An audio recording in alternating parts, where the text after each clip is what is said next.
Good afternoon, everyone, and welcome to BMO Training Ground for the introductory press conference of Toronto FC News head coach. We have with us today MLSE President and CEO Keith Bailey and Toronto FC General Manager Jason Hernandez. They will start the press conference with opening remarks before they introduce the new head coach. Remember, there's not going to be Q&A in this portion. We'll have some scrums after with Jason and Robin. So go ahead. Okay. Yeah. Thanks, Alejandro. I know we're here to, and you're here to hear from Robin, but Jason and I just wanted to have a couple words right off the top to tell you a little bit about what we've been doing and what this man has been working on feverishly over the last number of months since I think we talked some 12 short weeks ago. But first, I want to recognize the supporters that have come out. We owe you a better product on the field. We've talked about that. You coming out today to support us, we're grateful. We're grateful for the fact that you've stuck with us, even though we have not made the playoffs in the last 4 years. So thank you very much from everyone from the football team to you guys and the supporters for making the effort to come all the way out here today.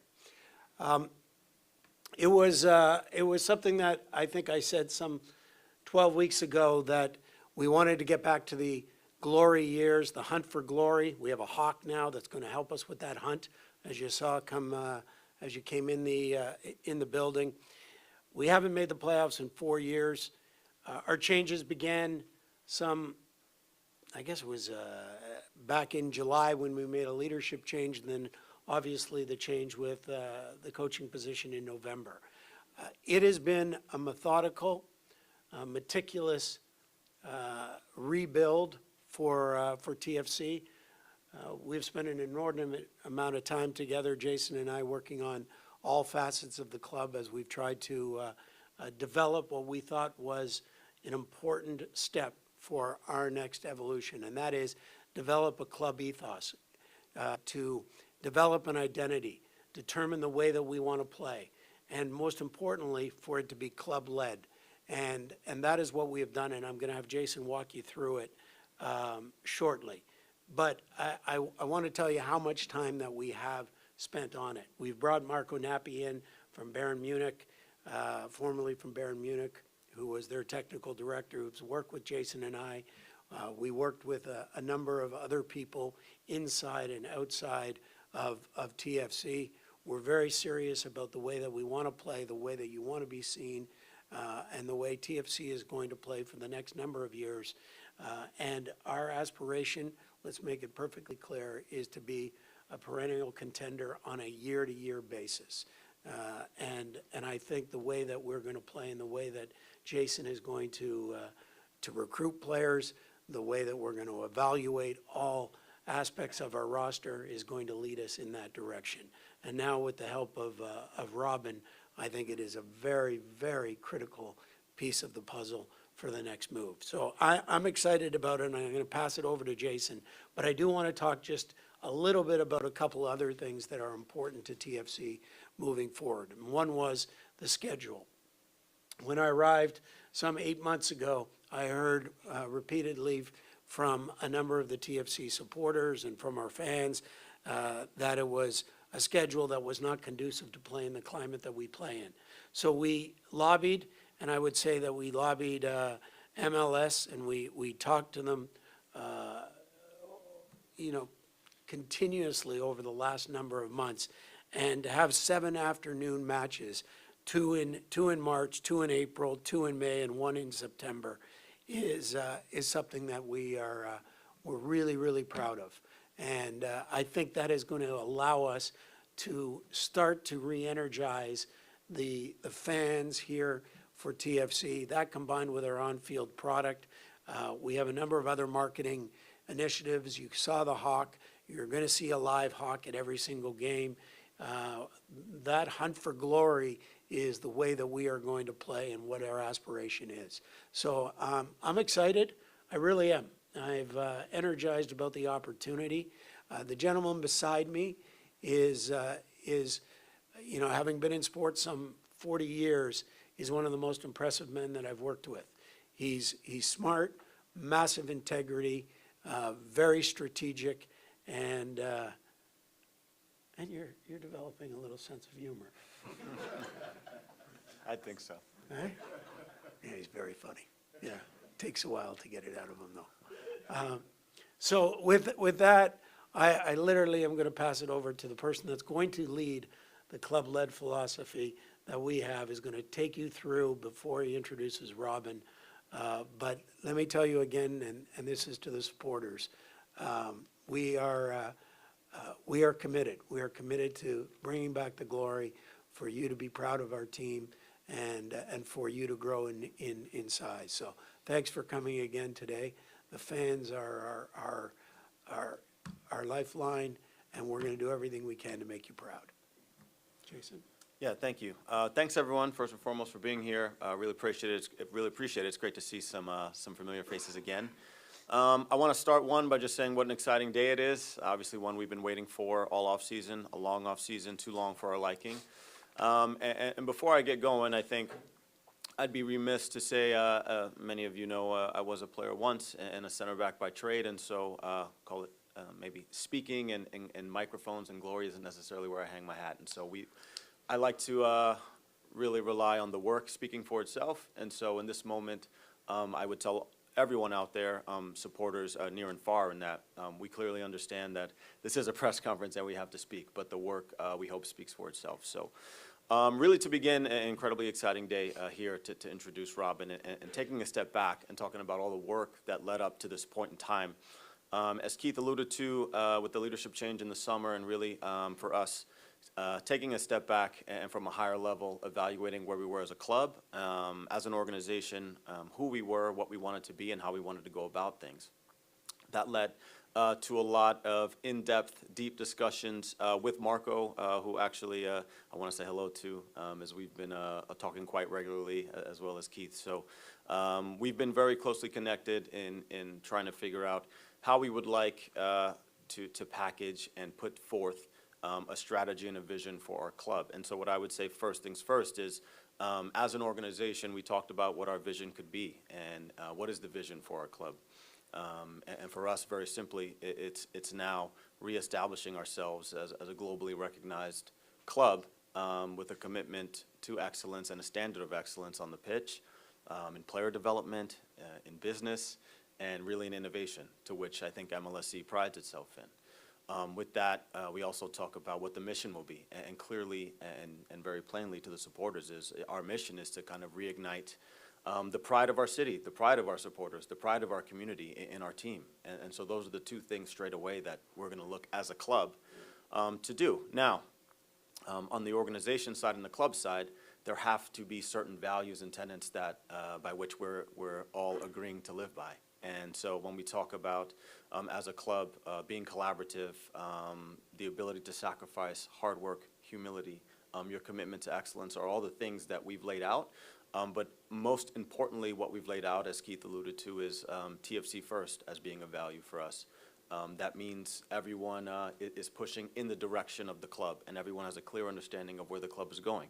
And that, what I would say, leads into the all for one motto that I think we all have grown to love, and we believe speaks to us as an organization. Now when we talk about the team, and we talk about our football, that's where things get, what I would say, a little more fun for us football folks. So the idea and the word that came to our mind is courage and courageous. And so we believe we have been, in a point in time where our football was not something that we could clearly define. It was not repeatable, and it was something that changed too often. So for us, when we take into stock what our football would be, some of the things we looked at. We spoke to supporters. We spoke to previous players. We spoke to folks in the community and said, you know, when you think of football, what comes to your mind? When you leave a football match, what are some things when you close your eyes you say, yeah, TFC delivered X, Y, and Z, and what are those things? And so for us, we were able to come with a couple of values that we want to see amplified and expressed from our first team. One thing we recognize very clearly is that our team has been too low tempo at moments. And so for MLS in general, that's not something that we believe speaks to where the league is going, let alone for us as a club in our market. And the one part that I would say goes hand in hand with this is even taking a step outside of TFC is I think we've all seen as of late the success and the performances of our Canadian national team, right? And with the gentleman Jesse Marsh, who former teammate of mine. And so we see very clearly from a national team perspective what that football can look like. And we talk about players of a technical ability and a level and having a pedigree that can influence matches. But what we also see very plainly is elite athleticism. We see physical competency. We see players with speed and aggression. And with some of those qualities, what we also see is quite a few of those players come from the GTA. So if we're talking about a club that wants to represent our city, and we understand GTA is producing these types of players with these type of capabilities, we would be a completely remiss and a complete miss if we are playing low tempo, if we are playing a low block style, if we are playing games not to lose, as opposed to being the protagonist and trying to win. And so understanding our landscape, understanding the players that will be the lifeblood of our club, which is through our academy, and understanding where our national team is going, all of those things lead to our ability to tweak our vision and our lens in the way that we look at football. And so, yes, on the pitch, very, very clearly, we want to be a team that identifies the moments to go fast, to play forward fast, and to be direct when the time calls for it. And the practical part of it is you need the profiles and the players with that ability and the ability to do so. So that plainly, automatically, inherently affects how we recruit. And so the changes we've already made in the scouting and recruitment department from a data perspective, an analytics perspective, different providers, what actually we're focusing on when we're looking at players and how we tilt the bar in the scale of what we're looking for. And I think all of those things come together on the pitch from a technical standpoint in saying, can we go quick? Can we go fast? If not, can we dominate the opponent in possession? Can we go across them? Can we be sure to keep them on their heels? With that, you need willing runners. With that, you need people on the ball with the openness and the courage to play forward fast and to play forward fast with quality. And so on the ball, clearly, these are some of the things that we're going to be looking to do. Off the ball, what I would say is, MLS would tell you that you have to be able to do it all. So there'll be moments where we are dispossessed and we want to be aggressive and try to repress and win the ball back. And there will be moments in MLS where we're going to have to suffer, and we're going to need to know how to set ourselves up to have tight lines and to manage the right moments in a match. And so this will mean football IQ, adaptability, flexibility. All these things will be at a premium for us. A player's physical competency, their pedigree, what they're capable of, call it the MLS standard, will be a premium for us. And what I would say a little bit of the intangibles is we are going to make a commitment that we have players who are highly motivated, highly committed, will attack as one, defend as one, and are committed to outwork the opposition. There will be no free rides. So if you are wearing a TFC shirt, you will be running yourself into the ground for 95 minutes. That will be the ask, that will be the demand. So these are some of the things by which we will see on the pitch. A little bit of, call it, high-level items. You know, when we talk about what's happening on the pitch, yes, it will be a club-led philosophy with some of these ideas. But to be very, very clear, Robin Fraser is brought here because he is the most important stakeholder at the club when it comes to the football side. And so connecting with him, talking about different profiles, getting some feedback will be a very, very important part of the process. But at the end of the day, the club will make a decision on a player, and at the end of the day, it will be certainly the coach's decision where he fits into the fold. And that is just how football works. The last piece, what I would say is, and it's maybe a bit of a sticking point when people have some of these bigger discussions about identity and philosophy and all of those things, is I think there's two ways to go about it, whereby, you can have a club that identifies itself with a formation and says we're a 4-4-2 club, we're a diamond club, so if you're a coach coming in here, you better know how to coach that, and if the players are coming, they better be able to play that. We're different. So really what we are focusing our efforts and our time and our energy on are the principles and the values. And so, again, someone like Robin, who we believe very, very strongly can amplify these types of principles, whether it be a 3-4-3 or whether it be a 4-3-3. We'll leave it to the coach to put his fingerprint on the group and decide what is his way to make sure these things come to life on a week-by-week basis. And the last part is what I'll say is probably what we already know. This is the goal, but it's not where we're going to be tomorrow. So we are going to have to be methodical in how we implement it. We're going to have to be methodical in how we try to get results, get buy-in, get belief, because we're putting the performances together the right way, with the understanding that at some point in time, with enough roster evolution, with enough work with the first team coach and his staff, it will look how we envision it to look, at the right time. And so that's the goal. That'll be our efforts every day. That have been our efforts up until this point. And we're going to continue working day and night until we can deliver on our side of things, which is a really, really strong product that everyone feels reflects them and delivers the results and gets us to where we need to go. Yeah, with that, I want to take this time, a very, very exciting time, to introduce our new head coach, Mr. Robin Fraser.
Thanks. So maybe I'll just quickly give a couple remarks on Robin. First and foremost, what I would say is the time that we were able to spend during our interview process.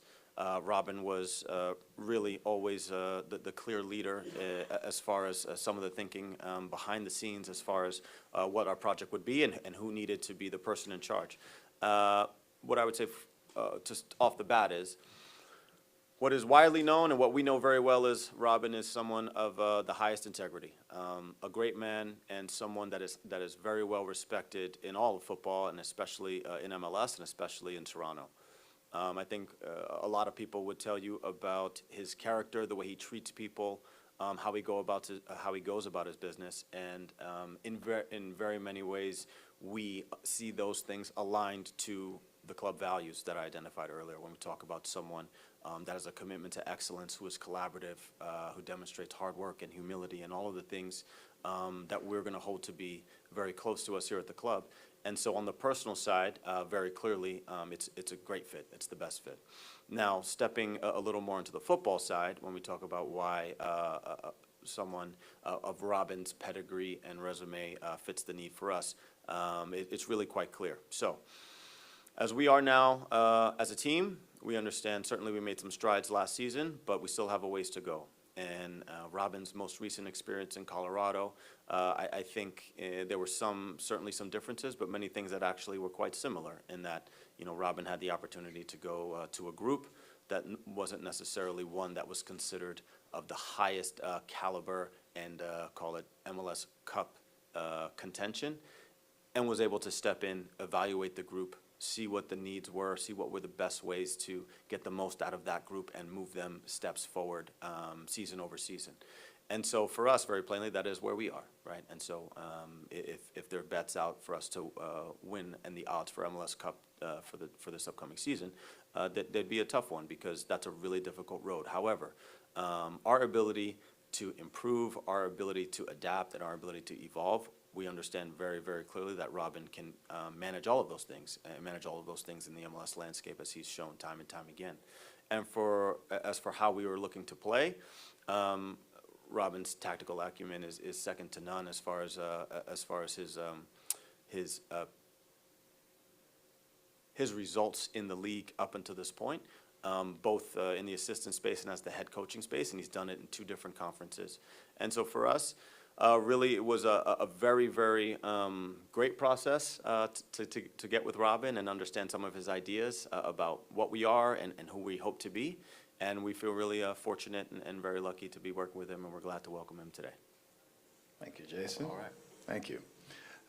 Thank you, everyone, for coming today. Hi, Steve. I didn't see you there before. Thank you very much for coming today. I can't tell you how thrilled I am to have this opportunity, and I'm really grateful to Keith and to Jason for allowing me this opportunity that I feel very privileged and fortunate to have. And I feel that way because coming into this building, it was like putting on an old shoe. I've really enjoyed my time here. My first time around, it was a situation that TFC had never made the playoffs before, and I was really, really proud to be part of the group that moved the club forward and to the upper echelons of the league. And it was an incredibly exciting time for us. We all still talk about it. Me, Greg, Dan, we talk all the time. We still talk about TFC and what that was like. Having said that, I know that it's not the same. It's many years later. The players are different. So many faces here are still the same, but quite a few faces are different as well. But what I do know about this club is the things that Jason has spoken about, things that Keith spoke about. I love what this club is about, and when it's at its best, and this club is all moving in the same direction, every single part of this building, every single department, the technical staff, the players, when we are all moving together, incredible things happen here. And when incredible things happen here, the supporters are among the best I've ever been around. To watch our rise, the last wave around, and watch how the fans came with us, it was an absolutely incredible thing. So this is a city that I know if we do everything right on our end, I know what sort of reception we're going to get, and that's really what I'm looking forward to. Because when this city is on fire about how well this team is doing, it's like no place I've ever been in MLS. So I'm really excited to have the opportunity, really excited to be back working here. The integrity, Jason's used that word, Keith has used that word, the integrity of the people in this building from way back when, last time I was here, and all the way up to now, and with Jason, who I'm equally impressed with. I knew Jason as a player. I mean, for me, Jason was a little center back. That's what I thought back then. I didn't realize he was going to turn into this very, very composed general manager, and he's so level-headed about how he wants to go about this project that I feel like we are very like-minded in our approach and how we see the game and how we treat people and how we think people should be treated. And for all of those reasons, I'm incredibly excited to be here and really, really looking forward to this. No one says it's going to be easy. If it was easy, everyone would do it. But we certainly plan to put a product out there that we are proud of and that you are proud of. And for us, there's no guarantees, but we feel like if we do everything right, we don't cut corners, we do the work that we need to do, we give ourselves the best possible chance for results. Now we take questions. We're going to start here on the floor, and we have time. We're going to go on Zoom. Before you get the microphone, please say your name and media organization. Thank you. Neil Davidson, the Canadian Press. Welcome back, Robin. Thank you, Neil. When you left the club, obviously you were focused on Colorado and your new project there, but you had a lot of friends here. I wonder, and your paths crossed with Toronto, I wonder when you look back at the bumpy road the club has had in recent years, what was going through your mind? Thanks, Neil. Great to see you too, by the way. This is a club that I think because we all played in other places, so I'll speak specifically, me, Dan, and Greg. We were 3 of the starting back 4 for the Galaxy in the first year. So we all played in separate places. Greg was in France, Dan was in some different places, and we've all played in different places. But our time here together was so special for the reasons that we spoke about, that even since we've been gone our separate ways, we still talk, and we still talk about TFC. And to be quite frank, it was saddening to see this club that we all hold in such high esteem not have the results over the last number of years that we would like to have seen it. And it's easy to feel that way because we were in the Western Conference, right? If TFC was fantastic and they were in our conference, maybe we wouldn't have been excited about it. But it was the faraway project that we all went through together, and we're so proud of it and so excited about our time here that it's a club that we all have a lot of affinity for. So we would talk and we would be like, man, it's sad. It's sad because I know the people here and I know the people in the building, and players change and things change, but there are so many people of the highest ethics and morals here that it was sad. And I think about the fans. Gosh, I remember I talked to Seba yesterday about when he scored the goal that got us into the playoffs for the first time ever, and how the fans were absolutely insane. We were insane, and it was such a fantastic moment. And, you know, I look at it, and just over the years, we obviously have our own things to worry about, but you always keep an eye on Toronto because this is a club that is very special to all of us. If you ask Greg or Dan or Jim or any of those guys, they would say the same thing. Hey, Robin, John Molinaro. Good to see you again. Welcome Good to back. see you. Thank you. The team has gone through 5 coaches since Greg's departure into 2020. I wonder if that sort of turnover kind of gave you pause for thought as you were sort of, going through the interview process. As in, don't unpack my bags? Yeah, I mean, I mean, coaching is never sort of, it's not a guaranteed sort of process, right? Well, I'm glad you're not the GM, John. I'm just saying there's no security. Yeah. The team has shown Sure. that it's cycled through coaches at a Yep. pretty regular rate since Greg's departure. So Mm-hmm. I wonder if that made you at all leery about taking this challenge on. I interviewed for a number of jobs over the last year, and I can safely say that at this point, I'm so glad I didn't get any of those, because if I would have thought this opportunity existed, I would have been very sad to have missed it. I had zero hesitation to come back here. And really my conversations with Jason about the direction of the club, my conversation with Keith about the direction of the club, made me more sure than ever that this was the absolute right place to be. Because the things that they've talked about, all the club ethos that they've just laid out, I'm sitting there wondering if you guys are going, oh, I wonder how Robin feels about this. This is the way the club wants to do this. And I think the exact same way. So when I heard about the direction the club wanted to go, it made me more excited, because to be a successful franchise over time, you can win games kind of haphazardly. You might even stumble into a championship. But to have sustained success over a long period of time takes a lot of planning, and a lot of very careful and meticulous planning, with taking a lot of factors into account. And in my discussions with Jason, I felt more confident, I feel more confident than ever that this club is taking all the necessary steps to be a perennial contender. And again, my conversations with Keith and Jason made me more comfortable. I think I would have been excited about TFC anyway, just because all the reasons I said. But through my conversations with them both, I got more excited. And even speaking with Larry, it just felt like from top to bottom, the club is unified in what they want.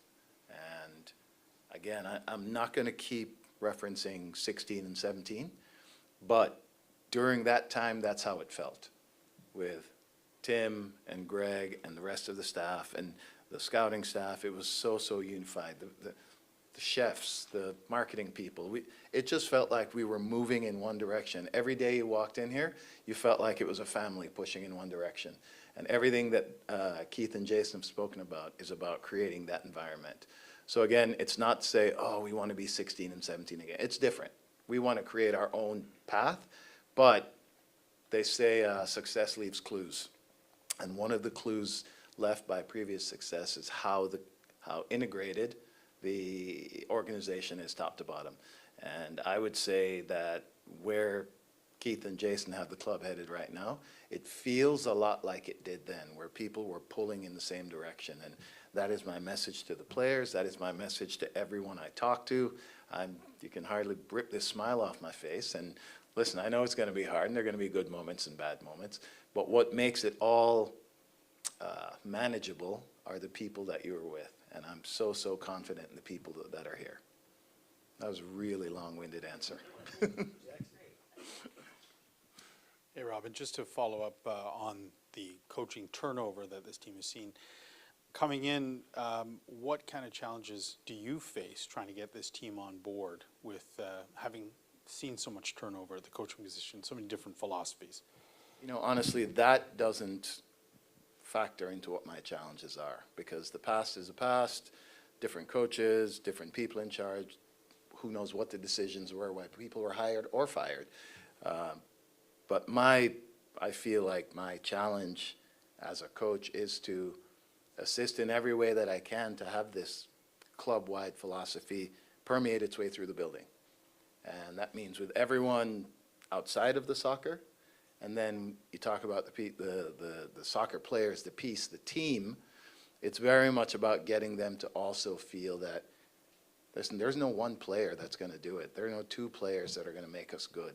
It is going to be about a collective approach from the entire group. And everyone will know that you are fully respected. This is a place where respect is of paramount importance, but you have to pull your weight. And if everyone pulls their weight, if everyone does their job, then we move forward. And it is a message that I know Jason will have going throughout the building. It is a message I will have going in the locker room and on the field. And I feel like we are very unified in where we want to go and how we want to go there. And it's really about pushing and pushing and pushing. And if people don't want to be on the bus, then they'll have to go. Because at the end of the day, we want people who want to work together. And we know it's not going to be easy. If winning was easy, everyone would do it, right? At the end of the year, there is one team left. And that means you have to be ahead of a lot of teams. And so to give ourselves the best possible advantage, it's very much about collectively can we go forward. Because a little push from anywhere could make the difference. And if we're all going in the same direction, then we feel like that gives us the best possible chance. Joshua Cloak, The Athletic. Robin, Josh. how are you? Good, thanks. How are you? Good, thanks. I know you don't want to talk too much about 16 and 17. When you look back to 16 and 17, what do you remember about the way that Greg Vanney treated this club, and in what ways do you think what he did here will perhaps influence you here now? Yeah, 100%. I mean, I feel like Greg and I were so closely aligned in how we did kind of everything that I feel like we both grew up so much during our time here. Our vision of the game, I felt like there were just aha moments and things that really were clear to us and have gone on to influence how we coach. But in terms of how he treated people, Greg is he's a fantastic human being, an absolutely fantastic human being. He's kind, and that's how he treated everyone here, and that's how we all approach things. Greg is extremely thoughtful, so much so he's inside his head so far sometimes I can't even find him. But he's also taught me through that about the approach to the game and being really open to looking at so many different solutions. And you can't close your mind off to anything. I don't know anyone who thinks more about soccer than Greg. And certainly we learned and grew a lot together. And what I've learned from him is about this very detailed approach. We've talked about coaching together since we played together. That was, I don't know, 30 years ago, something like that. And we've been in close contact ever since. We'll always remain in close contact, and he's one of my closest friends. And together, I feel like we've grown a lot. So watching him maneuver through the various challenges that arose, I think you learn from all your experiences.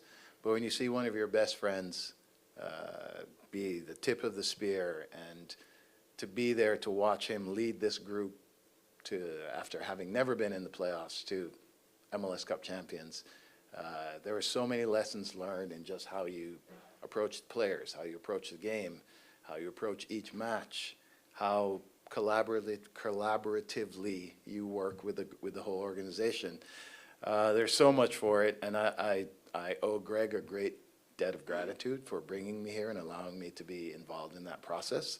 And I don't know, hopefully we can be thanking him for leading us to another championship at some point. James Grossi, TorontoFC.ca. Welcome back, Robin. Thanks, James. I know you've only been here for a couple of days, but I was wondering what you made of the players you're going to have at your disposal. It's not exactly an empty stable you're coming to. Yeah, you can assess the players by video and watch games and watch clips and get opinions and that sort of thing, but until you actually are there and you put down your demands and you see how they respond, you don't really know. You have an idea, but you don't really know. And I'll say, yesterday, the first day we played really small-sided stuff, and it was really hard to tell anything. They had just come off a run. So it was almost like a non-opinion after day one. And then day two, we opened it up a little bit more and kind of gave some parameters and some instructions, light instructions in terms of how we want to play. And it was really intriguing to see how quickly some of the ideas start to pick up. And not knowing what they trained like before, I just have no idea. But when you introduce new concepts to a team, it can go one of two ways. It can look like absolute street soccer because no one gets it. Or if they start to put some things together, you actually start to see patterns of play. Jason said something that's really important. Talked about having a repeatable method of doing things. And just too many teams, younger levels, they just rely on good players. You give it to a good player, let them do their thing. But in order to consistently create chances, you have to do certain things in a repeatable fashion. Guys have to know where guys are going to be. And we've actually started that process already. And within just 2 days, first day thrown out, within the last 2 days, we've already seen where players are starting to make intelligent decisions. We've talked about numbers and where spaces might be. Attack here, attack there. This is going to lead to that. And within 2 days, you're starting to see the wheels turning, which is really, really fun to see. It's really fun when you introduce somewhat different concepts to players and teams, and you see them start to take hold, and you go, whoa, that looked like what it was supposed to look like. All right, so we're making strides. So I feel like there are a number of talented players there. There's a combination of youth and experience, big experiences in the world, big experiences in the league, and young players coming up. And I think it's certainly a roster that if you were to say we're going to stand pat, I think that would be naive. I think everyone wants to improve their roster. And I know that it's something that is going on behind the scenes between Jason's scouting group, that we are always looking to make improvements to the roster, but I'm pleasantly surprised at some of the talent that's here for sure. Hey, John Molinaro again. A question for both of you, if you don't mind. Jason, presumably you interviewed multiple candidates for this position. What was it specifically, or maybe there was multiple things about Robin that made him sort of like the choice? And for Robin, was there something, I just wanted to get your sort of view on how you look back on your time in Colorado, and was there something about that experience that'll kind of help inform you as you're in your new job? Is there anything you take away from that experience coming to TFC? Would you like me to answer that first? Sure. Okay, good, because it's fresh in my mind. There are a couple of things. When I got to Colorado, they were, I think, near the bottom of the pack. They'd gotten a few results, a few draws, that sort of thing, and they were starting to recover from a really horrific beginning. But I remember my first day of training there, I looked at the personalities of the guys, the attitudes of the guys, and after training, everyone stuck around and they're working on different things. And I just looked at the GM and I said, this is not a last place team. They have too much character, too much fight. Let's give them something to believe in. And that was one of the lessons that I learned coming here, is that when you put out a game plan that really makes sense and players can really absorb it, And if they start to see any success out of it and you get buy-in, then you're really rolling. So to me, that's one part of how, or one thing that'll influence how I come in here. If you're really clear in what you want and players can see it and it makes sense and they start to see how this works on the field and you get buy-in, then I think you have a jump right away. And as a coach, the biggest thing you want is buy-in. I'm the worst salesman in the world, unless it's something I absolutely believe in. So when I talk about playing philosophy, this is not, I'm not hemming and hawing. I am so clear in the things that I would like to do. And so when I talk about that, it's extremely passionately. When we set up exercises to do certain things, it's extremely passionately because we really believe it works. So that's the first thing, the first lesson I took from there. We obviously did really well for a number of years, and winning the West in 21 with, I think it was the second lowest budget in league, I'm not sure, something like that. It was a great moment of pride for me as a coach, because to take a group who is supposedly also rans and afterthoughts and that sort of thing, but they were good characters and they worked extremely hard. And if you get players of good ability, good characters, and are willing to work really hard, again, you've got a real platform. So fast forward to here, I would say that is without a doubt the case here. Colorado, after that year, we for various reasons had to let some players go, and I felt like it was disappointing to have to see some guys go, because certainly certain key players and key characters were important there. And so when I think about Toronto and being here and the steps that we need to take to get forward, what I do love is this club's commitment to excellence, and that's all that's been spoken about since our first interview. And I have tremendous confidence that this club will always do what they need to do to bring in the best possible players, to bring in the players who are going to make the difference, the players who are going to electrify, for lack of a better word, the fans. And I know that it's something here that this club is very, very serious about getting back to the upper echelons of the league, and that sort of drive and ambition is something that I'm really excited to be with and to share my drive and ambition with them as well. My part of the question about the interview process. So I would say in every interview, really, just initial stages and part and parcel of the routine is our ability to maybe sit through some video and talk through some different things.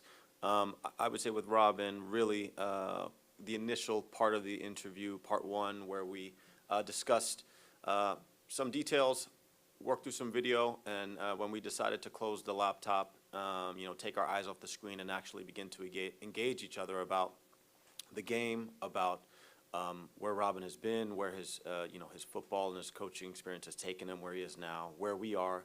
And what I would say, actually, when we put the video and the game footage down and actually began to talk about what this opportunity would be, for me, it was very clear. I think the alarm bells went off in my head and probably in Robin's, is we see a lot of alignment, we see a lot of synergy, and we understand why this could be a very good fit. And obviously we have different processes we have in trying to do the best due diligence possible, but from our first interview, it was a very, very strong feeling. Neil Davidson again. Robin, you mentioned passengers on the bus. I know it's early days, but do you have a sense that everybody on that practice field wants to be on the journey with you? I mean, at this point, it's obviously so new, and I think when a new coach shows up, everybody puts their best foot forward. So as of now, certainly what we have, it certainly appears so. And at this point, the feeling is we're going to push the guys that we have, and we're going to get everything we can out of everyone. Robin, just another one for you here. Before you got up on stage, the national team was referenced in their resurgence and the influence that the national team could have on the program. do you have a thought about what the national team has done recently and how that could influence the club's style of play? And B, Moise Bombito, arguably one of the better players on the national team now, came from this part of the world, came up under you. How do you find the next Moise Bombito for this club? First of all, you look under every single rock you can. Moise, I used to say Moise is the best young center back I've seen in 20 years. I might change that to Moise might be the best young center back I've ever seen. His talent is indisputable. You know, when he came into Colorado, it was clear that he was very good. He made a lot of mistakes. He made a lot of very big plays, but he made a lot of mistakes. He had a fairly long injury early in the year, and that kept him out of play. And then once he started to get healthy, he played a couple of second team games, and he really started to show some promise. I was excited about working with him. I think his future is going to be bright. I've seen him since he's been at Nice. He has answered one of my questions, which is, when was he going to learn how to manage risk versus reward? And when I watch him now with Nice, he has approached this the right way. He's very simple with the ball, not putting himself or his team in trouble, but his speed and his tenacity defensively is going to carry him a long way. How do we find another one? I'm 58, and that's the first one I've seen. So if we can find another one inside of the next 58 years, that'd be great. They're very, very tough to find. I actually remember when we played Man City here in 2015, Greg went to dinner with Pellegrini and asked him, you know, what's the hardest position to find? And he said center back. And they had just paid $45 million for a center back that they weren't happy with. So how do you find another one like him? You literally look under every stone and you get a little bit of luck, because players like him don't come along often. First part of the question again? What kind of influence the national team could have Yes. on what you guys are trying to do here? So I went to the game in Kansas City, the US-Canada game, and was blown away. I was absolutely blown away. The way that they're able to apply pressure is extremely impressive. The one caveat I would say is that that is a supremely athletic team. I have to think Canada's back four is among the most athletic in the world. And when you have athleticism like that, you have confidence to be aggressive. And it seems to have made its way through the team. They also have athletic wide guys. And so when they go to close, they close incredibly well. And I did come away from that game thinking, wow, this is really impressive. I don't know if I've ever seen players go to press and just go and win the ball. I've always been the type that you don't want to dive in. You want to get tight, make the ball go in certain directions, and then you're winning passes more. And it's the, I would say, traditionally sensible way to approach defending. And what Canada did in that game still resonates in my head. The amount of times that they were able to step out and actually go straight to the ball and win the ball was really impressive in that game. And as a result, they created a number of chances. They made it extremely difficult for the U.S. And on the day, Canada was clearly the better team. It wasn't even a question. So how would it influence us? You know, certainly we would like to have the same level of athleticism as that team. And certainly as we get closer to that, then the more aggressive we can be defensively. Any other questions? Okay, we conclude the press conference. Welcome, Robin. We're going to have scrums available, so stay around and we'll guide you where we're going to be doing it. Thank you so much. Thank you. Thank you. Thanks, everyone. Thank you.